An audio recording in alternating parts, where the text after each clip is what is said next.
like to sit, you can sit. More than welcome to. Please come. Gather yourselves. Lovely to meet you. Welcome. Please gather around. If you'd like to stand, you can stand. If you'd like to sit, you can sit. It is completely and entirely up to you. Lovely. Lovely to meet you. Lovely. Oh, welcome more people. Please, if you'd like to take a seat, please take a seat. If you'd like to stand, you can also stand. It is completely and entirely up to you. Thank you. Wow. Oh my God, I love this. Wow. Oh, this is quite lovely actually. Wow. Please come and gather yourselves. If there's no more seats, then please just stand and gather yourselves. Pick a place, any place, it's fine. It's all good.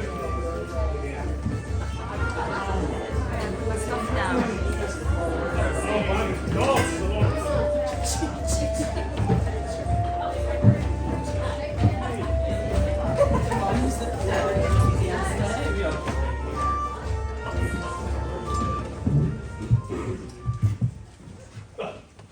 Before we begin, I would like to take you back on a journey to where this story began. Through a little song. I call this The Whispers of the Protectors of Neverwinter.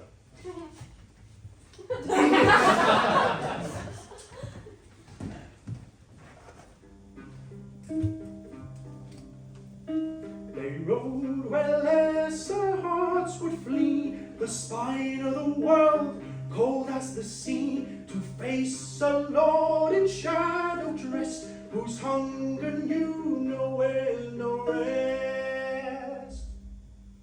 Steel rang out neath northern stars, spells and streets and near and far, and when dawn broke, no victors came, no chorus sung, no hero's name. Some say they died, I can't explain. Some say they'll one day rise again. The in plain sight still keeps their tale of heroes who vanished into the veil. And so the wind still calls their name, those for whom we play our game. No one really knows what happened to the Protectors of Neverwinter. However, this is where your story begins. Adventurers of all, welcome to In Plain Sight, the mystery of the Protectors of Neverwinter. This story is made entirely by you and your choices. Your choices will determine the outcome of what's to come. So you will leave this studio today having immersed yourselves in a story made entirely by you. I am your humble narrator, and this is my wonderful story. As you can see, I have arranged the audience space into 4 sections. Each section will represent a character that you will all get to play as. These characters have a unique set of skills, attacks, and special abilities, which can all be accessed through the QR codes you would have scanned when entering into this new realm. You guys, you folks, are going to be Team Steel. Team Steel will be playing the role of Erdrin Irazaver, the Dragonborn Paladin. You guys are going to be Team Forest. Team Forest will be playing as Perda Nimblebarrel, the Halfling Druid. You guys, in this section here, you are all going to be Team Orchid, and Team Orchid will be playing the role of Karis Valbora, a Tiefling Sorcerer. And lastly, you folks here are Team Midnight, and Team Midnight will be playing the role of Jonathan Oros, the Half-Orc Rogue. In front of you, you can see a set of dice. Now, this is a very important rule. In some of these situations, you will have to roll the dice to determine whether you are successful or whether you fail an attempt. So, make sure, whoever is rolling the dice here, and if you'd like to take it in turns, please swap around if you'd like. Make sure you have a lucky hand, because you're probably going to need it. Probably. So, your quest in this story is to investigate and resolve the mystery of what happened to the Protectors of Neverwinter. However, due to time limits and circumstances, you will get a short amount of time to do this. And to keep time of the time, We'll be using this sound timer of 10 minutes. Once the first phase of the story is done, we will have to turn it over and move on to the second phase of the story. Does this all make sense? Yes. Are we ready for an adventure? Yes. Oh, brilliant. Okay. Let the story begin. Your journey begins in a quaint tavern within the walls of Neverwinter. You all know each other fairly well, and you've been looking for work as adventurers. One day, you hear a man outside of the tavern pleading for help. You approach him, and he tells you that the vampire lord from the stories is preparing to march an army onto Neverwinter within the next few days. So, you all reluctantly agree to help this man, and you prepare your equipment and set off into the mountains to trek through the spine of the world. Through thick and thin, you finally arrive at the location. In front of you, you can see a tavern with a sign on the door that says "In Plain Sight." You know this to be the tavern from the stories. And just to the side of the tavern, you also have the castle ruins, with a lush field of green and a gentle flowing river running alongside it. Adventurers, here comes your first choice. Would you like to explore the tavern, or would you like to explore the castle ruins? You have about 10 seconds to decide, so we don't have much time. Go.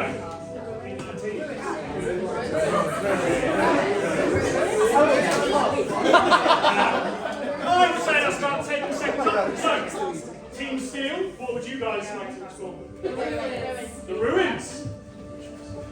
Which would you guys like to explore, Team Steel? Ruins as well? Castle ruins. And which place would you guys like to explore? Ruins. Oh, well, I'm not sure it really matters what you guys would like to do, but what would you like to explore? The ruins!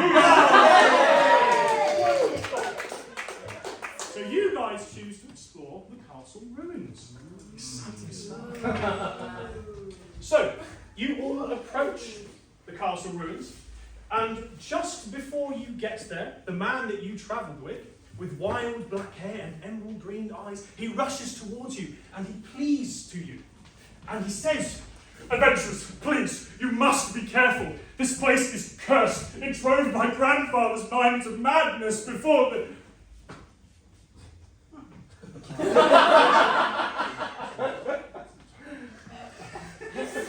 "I will go and explore the tavern and investigate the area.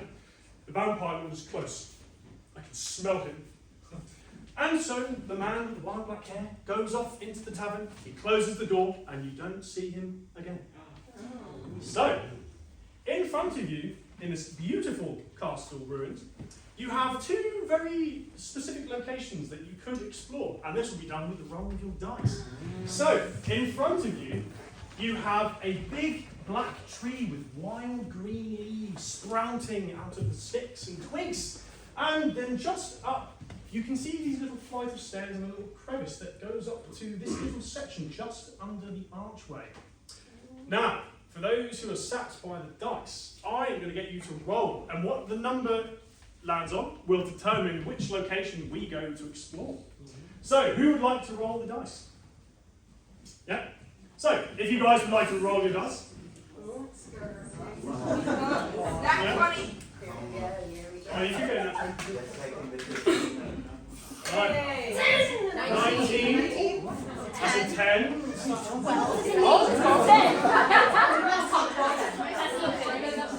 Oh, I was taking difficulty on the dice. So, the highest number was a 19. So therefore, your characters, you all decide to explore up the crevice, up here towards the archway. So, you all approach the archway, and you see a very steep flight of stairs heading up to the top. And there's also a very difficult, slight climb just up here. Now, you could roll to try and make it up there, if you'd like, or you can try and investigate the area. Would you like to try and climb up the crevice to get to the top to investigate there? Or would you like to try and investigate the area down below to make sure it's all safe? Climb, hearing a lot of Right, so I would like you guys to roll your dice. I'd like you guys to roll your dice. 14.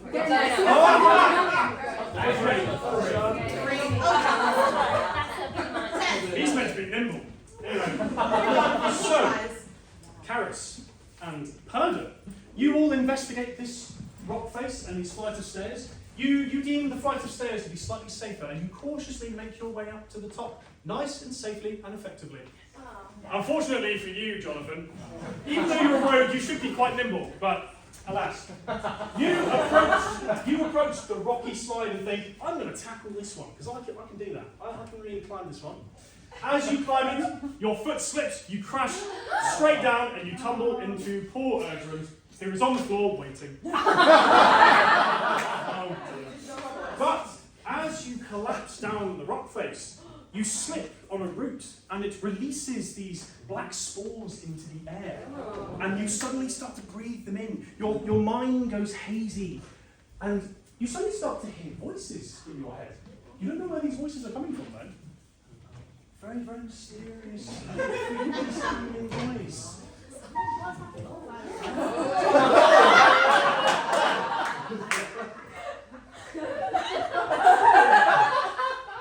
What?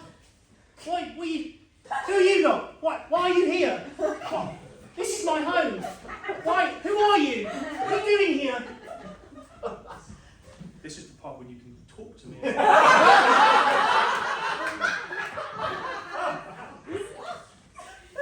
But why are you guys here? What are you exploring?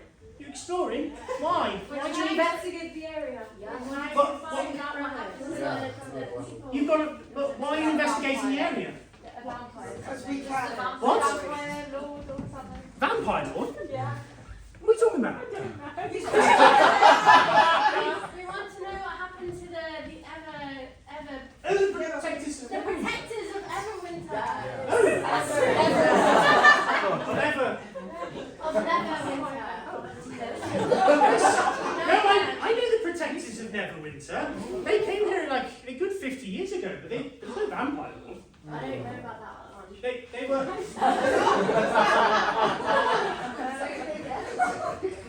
They were slain by a terrifying red dragon. This red dragon lures victims to this location, feasts on their souls, and grows stronger. This dragon has been trying to destroy my home for a long time.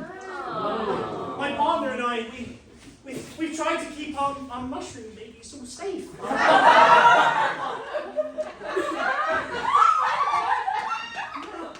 Please, you must help us. This dragon is he's threatening to destroy my home. Where is he?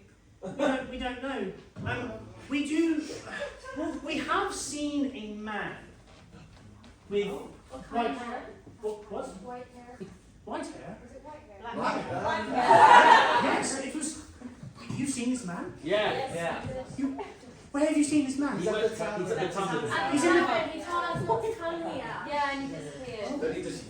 Oh no, adventurers, this is bad. No. Oh by the gods, this is bad. So you came here to this place with a man. Was he dressed in red? Yeah. Oh God, he's dressed in red. You came here to this place with a man with crazy black hair, dressed in red. Did he also have a necklace around him? Yeah, he did. Did it have a dragon on it? Yes. Yeah. Now you mentioned it. By the gods. Adventurers, this is bad. That man is not who he appears to be. Oh. He's a dragon. He's a dragon. I fear he may be the dragon. Oh. You would be lied to. There is no vampire lord. What? Vampire? No. There's no vampire lord. But this dragon, he's planning to devour souls. He wants to destroy cities. He wants to rule over all of the material plane. Why? My dragon friend. He's. Oh my word, how do I explain this? He is a very chaotic, evil being who seeks to destroy everything in its path. Oh dear. Adventurers, I'm going to have to. If you see this man, run. Don't even try to talk to him. Don't interact. You need to run. But if you're stuck, please save my home. I don't want my mushroom. I don't want my people to die. Of course.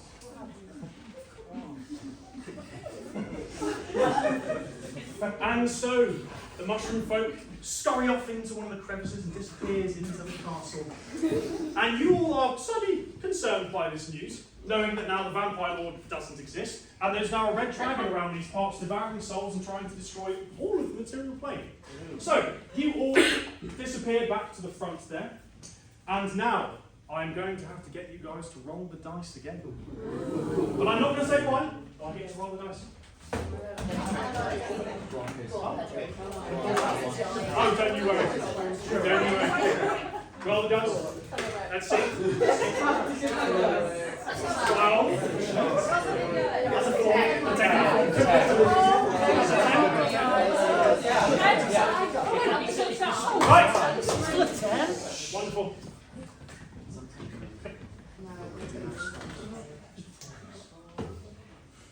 So, you are completely oblivious to your surroundings. Being a man of nature, completely no idea what's going on. However, the rest of you, as you walk back to the tavern to confront this man, you sense something in the skies, and you hear something hurling towards you. Oh my God. This red dragon, a fierce, mighty red dragon.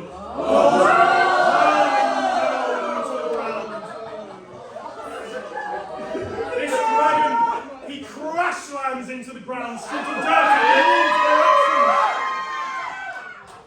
He raises his wings and tries to throw you back with a huge gust of wind. However, the three of you, because you managed to stand your ground and withstand the gust.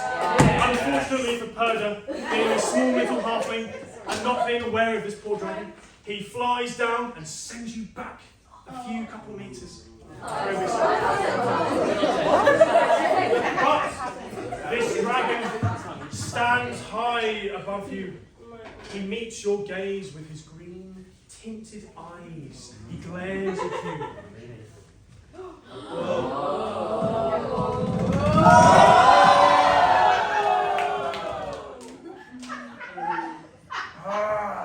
Finally! New batch of adventurers. I grow rather hungry. I am sorry to have lied to you all. It was my only way of luring you here, so I could feast on your souls and grow more powerful, and I can take everything as mine. However, because I enjoyed my journey here with you, I'm going to give you a choice. Will you choose to stand and fight? I will leave this place. I will leave this place and never return. However, if you choose to run like the insects you are, I will gut you down, I will feast on your flesh, I will absorb your souls, I will fly to Neverwinter, I will destroy innocents, destroy the city, and build my throne on the corpse of thousands. We will fight. We will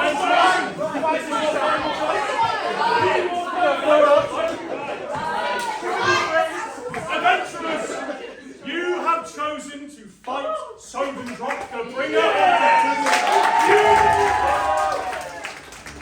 Now, this would be where you have to access your QR codes now to figure out what you're going to do. Make sure you get access to them. Right. Since you guys are already prepared, you get to go first to attack this dragon. What would you like to do, adventurers? You want to shoot him? Roll the next one. 15! Not yet. So, Jonathan goes first. Jonathan takes a step back from the dragon. He crouches and aims his crossbow up towards him. He fires and the arrow goes hurling through the air and attaches right onto his mouth. You managed to shoot him right in his mouth. The dragon did not like that. Karis, you guys are next. What would you like to do? Chain lightning. Roll the dice for me. 17. So, Karis, being incredibly adept at magic, she hones in on her special abilities. She raises her hand in the air. A cloud of smoke and cloud begins to form around her hand. A ball of lightning begins to emerge from the palm of her hand. She aims it at the dragon, and without a second thought, she fires it in the direction of the dragon. You can see lightning coursing through the dragon's body. He is in great pain. He's freaking and tweaking out completely. Now, Hertrude, what would you guys like to do? Shake, shake. Oh, yes! Right, roll the dice for me. Come on.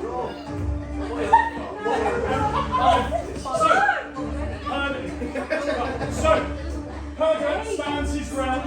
He throws his staff into the ground and vines submerge around him. And he slowly forms into a mighty big owl bear. Yes! Oh, yes, indeed. Yes, indeed. This owl bear has the body of a bear and the face of an owl, and his claws are long with talons. Would you like to try and attack him now that you are the owl bear? Yes! Roll the dice again. Come on.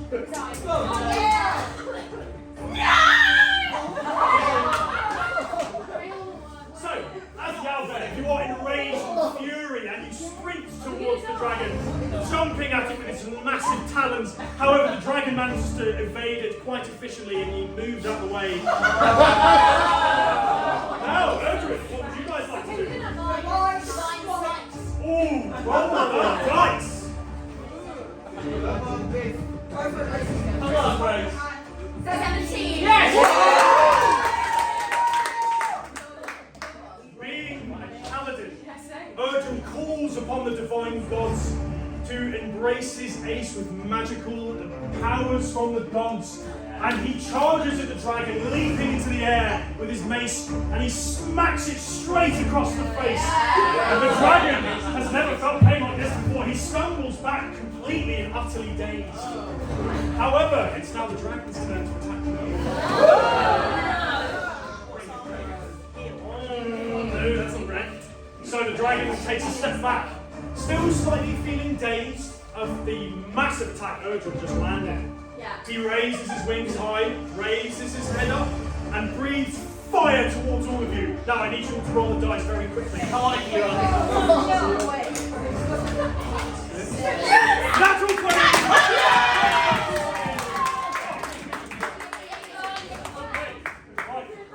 Herder, you managed to create a magical vine shield to encapsulate you. As the fire breathes around you, it blocks all of it out of sight. Erdrith stands his ground, smacks his shield into the ground and tries to block it and hide behind. It pushes him back a little bit, but luckily because you guys are dragonborn and you breathe fire yourselves, you are immune to fire. Yeah. 14. Nice. So, you manage to take a step back, you create a magical shield around you and the fire engulfs all of you, but you manage to protect yourselves as well. And you are next. The rogue, Jonathan, he rushes back to cover quite quickly, but a little bit of fire managed to catch his coat, but it's okay, you managed to put it out just before. Now, it's your go again. What would you like to do now?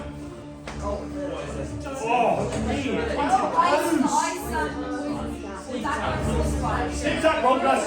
Roll the dice. I can't remember what makes it Jonathan manages to jump up around the building in a really sneaky type of manner, and he throws himself onto the dragon, piercing the back of its neck. The dragon takes a step back, screaming into the sky. This dragon is in severe pain now. Now, what would you guys like to do? Karis? Magic missile. Roll the dice for me.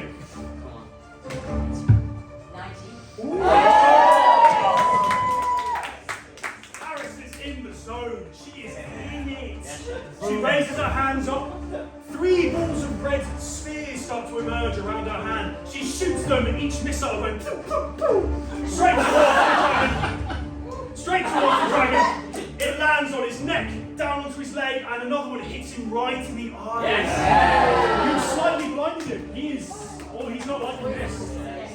Now, what would you guys like to do? Poison. Oh, yes, good job. Yeah.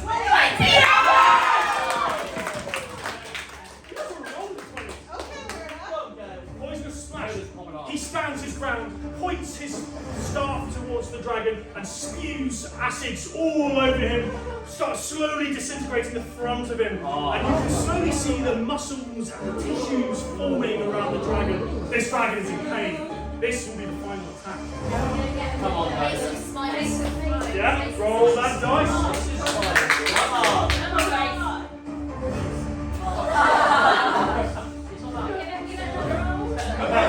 So, you charge it once more, you leap into the air, but the dragon manages to avoid you, smack him into the face. But as you come hurling down, you smash him into his legs, and he throws his foot up in the air, screaming in agony. Yeah, he does. And he takes a step back. I believe the dragon, he is hurt. He is really, really hurt, ladies and gentlemen. So, and now the time is up. I can confirm. Drum roll, please.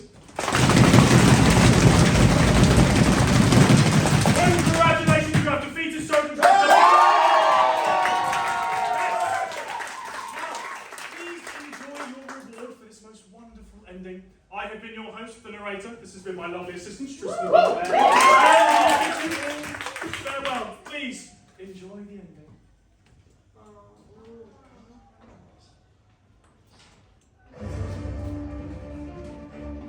Sodendrock charges at you all one final time.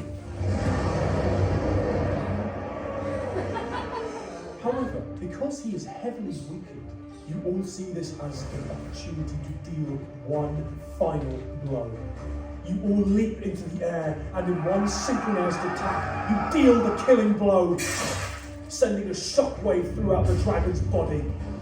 Sodendrock lets out a devastating roar and takes off into the air. You all watch him as he struggles to lift his enormous and hurt body into the air. And just as he reaches the layer of clouds, he ignites the sky and screeches in agony.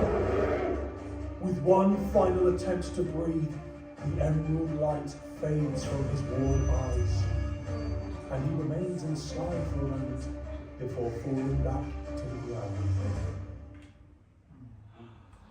Sodendrock's lifeless shell crashes into the ground, shooting dirt up in all directions.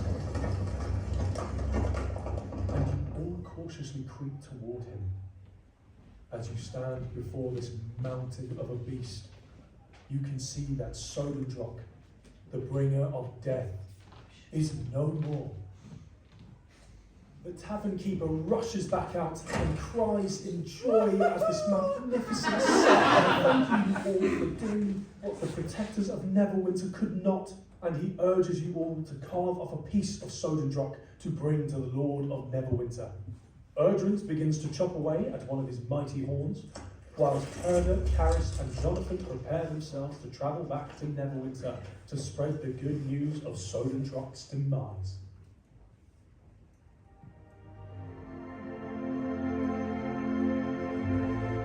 The tavern keeper offers you all a delicious meal to take with you on your journey back to Neverwinter. Filled with joy and relief, he gives you all a big hug and sends you off on your way. He waves farewell to you all from his tavern door and says that the butler disappears out of sight. The tavern keeper takes one deep breath before heading back into his tavern and closing the door behind him. The news will spread quickly, and from this triumph, you will all be known as the new protectors of Neverwinter. The one hidden in plain sight is no more.